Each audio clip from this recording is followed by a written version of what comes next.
Et bien salut à toutes et à tous, je suis Alex pour toutes nos vidéos. Donc aujourd'hui on s'attaque à la fourche du 250 gaz de 2005, donc une marge de style 1m45. Donc ça va aller vite, donc pour commencer, clé de 19, clé BTR de 4, ou non de 5 pardon. Vous dévissez les 4 vis de chaque côté comme vous pouvez le voir ici. Ensuite vous prenez votre clé, que là vous desserrez d'un quart de tour chaque côté, moi c'est déjà fait.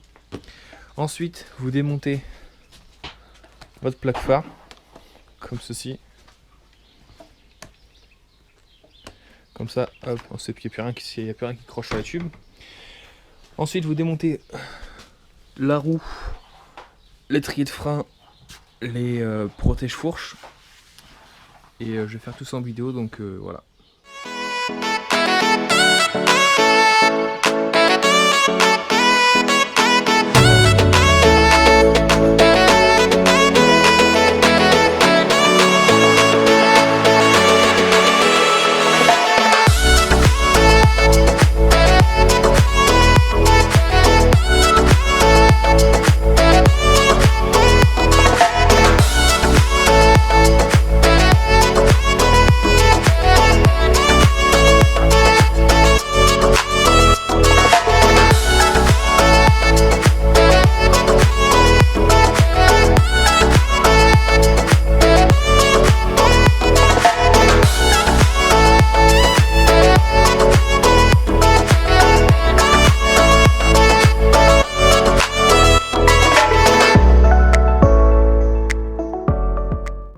Donc voilà, j'ai démonté ma roue, mes protèges fourches, l'étrier de frein. Donc j'ai pas fait ça en vidéo parce que si tu sais pas faire ça, n'essaye pas de démonter les tubes de fourche. Et maintenant vous allez prendre la clé BTR. Vous allez démonter les trois là. Enfin dévisser et les trois de l'autre côté. Donc là ça y est, là j'ai dévissé les trois vis, on les voit ressortir. L'autre côté pareil, ça sert à rien de les sortir entièrement parce que normalement ça sort tout seul. Et là vous allez tirer sur votre tube de fourche s'il va bien venir. Ah. Et voilà, donc en fait c'est vraiment le covering qui faisait chier. Et du coup là j'ai cassé mon purgeur ici sans faire exprès, non tant pis. C'est la vie les gars, j'en rachèterai un sur Wish, je les ai achetés sur Wish. Parce que Wish les gars c'est la vie quand même. Ah une main avec ça fait, hop, et voilà. La deuxième fourche. Donc là, vous savez comment démonter une fourche de moto. Donc là nous avons l'huile, nous avons les joints spi qui sont juste ici. Alors ça, c'était le cache-poussière, l'autre qui est mort. Le joint spi qui est raide sec. Les bacs de friction, il n'y a plus le traitement dessus. Et puis voilà, on va refaire ça correctement. Ça y est, il n'y avait presque plus d'huile en plus. Enfin, c'était une huile bizarre. Ah bref. Donc, pour commencer, une fois que vous avez démonté vos tubes de fourche sur la moto, vous les mettez soit dans un étau, soit quelque chose pour les dévisser. Donc moi, ça se dévisse tout seul, donc j'ai de la chance. Donc, là j'ai marqué 2T, parce que à droite, il y avait 2 tours. Donc là, vous allez desserrer en comptant le nombre de tours qu'il y a. Donc moi, 1,5, 1, 1,5. Il y avait 2 tours. Donc là, vous prenez un stylo, vous marquez ça sur une feuille, moi je marque là, mais là, voilà, j'ai aussi 2 tours ici. Hop. Ensuite, vous prenez votre clé, puis vous dévissez le haut tube. Tac. Donc là, il n'y aura pas d'accéléré ou quoi que ce soit, c'est vraiment le démontage complet, entièrement avec vous. Au moins, je suis là. Je vais pas couper, si vous comprenez pas, au moins vous pourrez comprendre. Donc là, vous prenez une clé de 20, vous bloquez le contre-écrou bleu qui est ici. Vous prenez une clé de 19 et vous desserrez le truc. Bien sûr, il faut que la clé de 20 elle tienne parce que... Ah, ça y est. Après, vous dévissez à la main.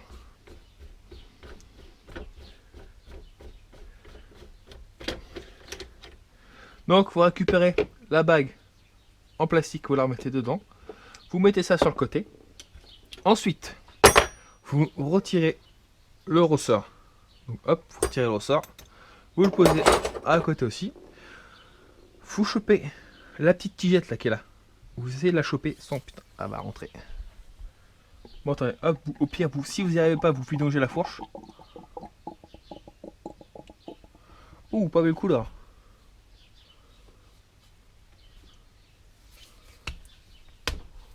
Voilà. Vous tapez au cul, comme ça vous pouvez la sortir plus facilement. Vous sortez la petite tige, faites attention, c'est une tige alu, c'est pas une tige filetée de 16 ans.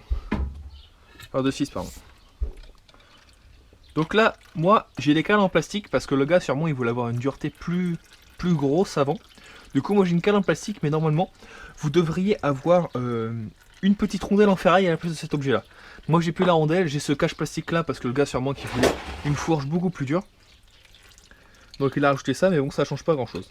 Donc là, après, avec le plongeur, vous pompez pour retirer le maximum d'huile de la fourche. Bon, voilà. Là, on peut dire qu'il y a presque plus d'huile. Le sens tout s'enlèvera après. Donc, il faut un tournevis. Vous retirez le cache-poussière. Voilà. Hop. Cache-poussière, on va retirer. Enfin, on va retirer le circuit qui tient le joint spi dans la fourche. Hop. Comme ceci. Hop. Là, vous retirez le joint spi. Enfin, le cache... le circlips. Et vous mettez les pieds à coups comme ça. Et voilà. La fourche est dissociée. Donc après, vous faites un coup de propre ici. On va faire ça après. Tac. Là, on va s'occuper d'ici. Vous prenez un tournevis plat. Vous cherchez la rainure. Vous écartez avec votre tournevis comme ça. Attendez, bougez pas. Vous l'écartez comme ça. Voilà. Vous le ressortez, vous le mettez là. Ensuite, vous sortez l'autre bague de friction, la rondelle, le joint spi, le circlips et pour finir, le cache-poussière qui cachait plus grand chose. Hop, on va se le tournevis. Vous essuyez votre fourreau avec un chiffon propre, bien sûr. Ensuite, une fois que vous êtes arrivé là, vous prenez du scotch. Pourquoi du scotch? Tout simplement pour protéger votre cache-poussière et votre joint spi de la gorge de la bague de friction. Vous prenez un petit coup de WD-40 pour engraisser. Alors, vous commencez. Vous prenez votre cache-poussière neuf. Moi, ce que je fais, c'est que je retire le ressort. Je le passe. Je passe le cache-poussière, le ressort. Ensuite, je passe le cache-poussière. Ensuite, vous passez, bien sûr, en l'ayant nettoyé, le circlips du joint spi. Ensuite, vous passez votre joint spi. Tout neuf. Vous le mettez dans le bon sens. Parce que la première fois que je fais ma fourche sur le KDX, je mettais ça à l'extérieur, du coup il faisait que de fuir. Mais en fait, vous mettez ce côté-là, côté extérieur, donc comme ceci. Ah, coucou l'abeille. Hop, vous mettez ça comme ça. Ensuite, vous passez la rondelle qui vient se coller entre le joint spi et la bague de friction. Comme ceci. Vous prenez votre bague de friction comme ceci. Moi j'ai acheté ça sur un site, c'est des Intech, donc je sais pas trop ça vaut quoi. Mais bon, apparemment c'est du bon matos. Vous les déballez. Vous repassez votre bague de friction, la nouvelle propre, et vous encaissez la nouvelle en écartant bien. Hop, vous passez ça. Voilà. Là, elle est remise au bon endroit. Donc une fois que c'est fait, vous reprenez votre fourreau. Vous prenez un chiffon. Vous le mettez dedans comme ça. Je prends un manche de balai avec ça. Et vous nettoyez votre fourreau proprement, comme ça il est nickel dedans, il n'y a pas de merde. Vous nettoyez bien les emplacements pour les bagues. Et le joint spi c'est important. Sinon après, il risque d'avoir des fuites ou quoi que ce soit. Hop, ça c'est fait. Donc maintenant, une fois que vous avez fait tout ça, vous avez remonté correctement les joints spi, etc., etc., etc., vous rassemblez. Vous faites rentrer la première bague de friction. Ensuite, vous faites rentrer l'autre bague de friction, la rondelle. Hop. Mettre la bague de friction. En gros, la bague de friction, moi je la rentre avec mes doigts. Avec le joint spi. Et après, genre j'ai un petit outil spécial. Enfin spécial, non. C'est un truc que je fabriquais maison. Moi je mets ça comme ça. Et je viens pousser pour que tout l'eau rentre. Tranquillement. Hop. Et là, il y a tout qui est rentré. La bague de friction est rentrée sans force. Vraiment, j'ai pas forcé du tout. Une fois que c'est fait, vous pouvez voir que là on voit la gorge. Vous remettez votre circlip dedans. Tac. Avec un tournevis, vous poussez pour que la bague, enfin pour que le circlip rentre dans sa gorge respective. Et là on peut constater qu'il est bien rentré. Voilà, on peut constater qu'il est bien rentré. Donc c'est impeccable.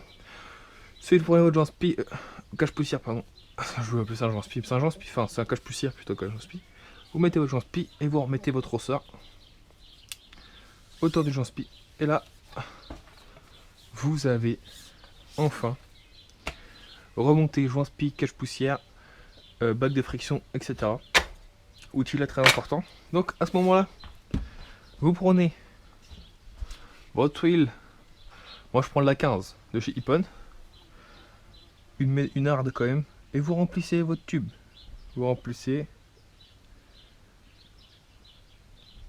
Bien sûr, vous en mettez un petit peu. Et là, vous pompez. Et vous pompez jusqu'à temps qu'il n'y ait plus d'air dans le circuit.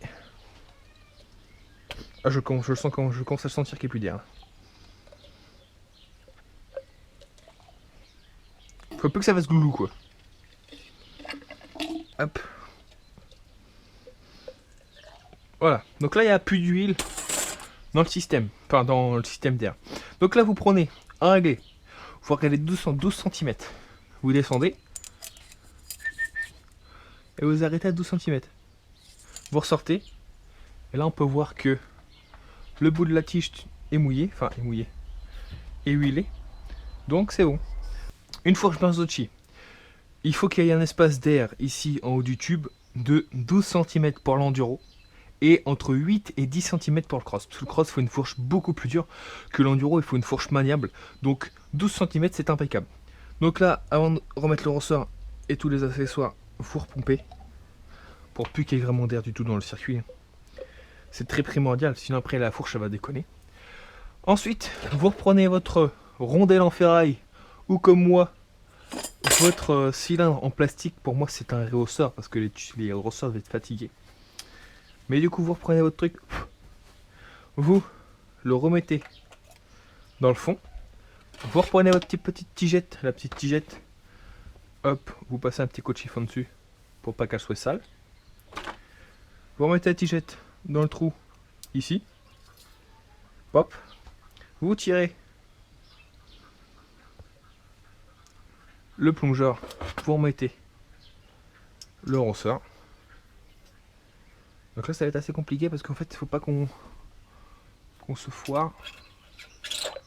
Voilà. Une fois que vous avez remis la tigette, vous reprenez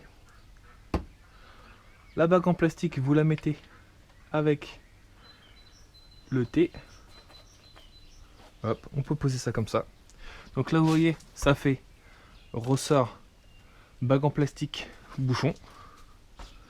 Donc là vous pouvez le tenir, c'est pas encore trop dur pour serrer. Et là, hop, vous prenez votre clé de 19, votre clé de 20.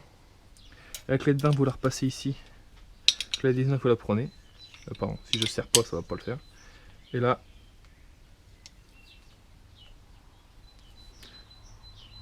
vous serrez. Voilà. Une fois que vous avez serré, vous prenez votre tournevis et vous faites un demi-tour un tour et demi, 2 tours. J'ai réglé la détente comme elle était réglée à l'origine. Ensuite, hop, vous remontez votre fourreau. Vous revissez que ça convenablement. On peut pas le serrer à fond comme on voudrait. Donc là, vous voyez, je serre à la main ce que je peux. Voilà, là je peux plus. Donc je finirai de serrer une fois que c'est ficheté sur la fourche. Et donc là, vous avez une fourche faite en pas longtemps. Bon, vous avez vu le système de pour changer le spi. Donc après, je vous ferai un petit accéléré quand j'aurai remonté la fourche et puis on fera un test ultérieurement parce qu'en ce moment c'est le confinement. Une fois que vous avez fait ça, vous prenez votre réglé. Parce qu'il faut qu'il y ait même hauteur de chaque côté, sinon ça va vous faire. Donc vous prenez votre réglé. Moi j'ai combien là? Attendez, hop, tu fais chez toi, petit rétro. J'ai 7 mm par ici.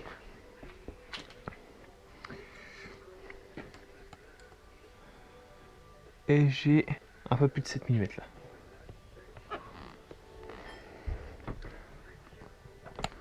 Je vais redescendre un chouïa.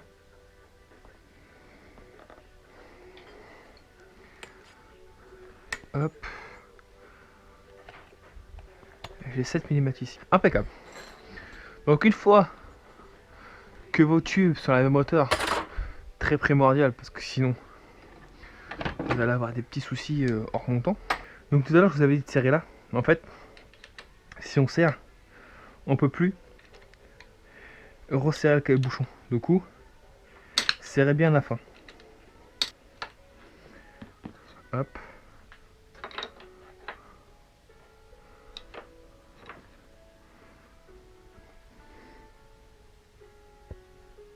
Voilà. Là c'est bien serré et du coup là maintenant vous pouvez resserrer ces vis là. Et là vous faites pareil pour desserrer.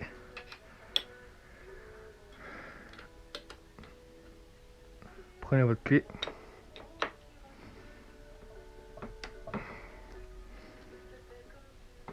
Voilà. Et là c'est resserré à fond. Maintenant on peut resserrer correctement. Et voilà. Et là, votre fourche de Marzocchi 45, ou alors pour ceux qui sont venus pour le gaz est enfin fini.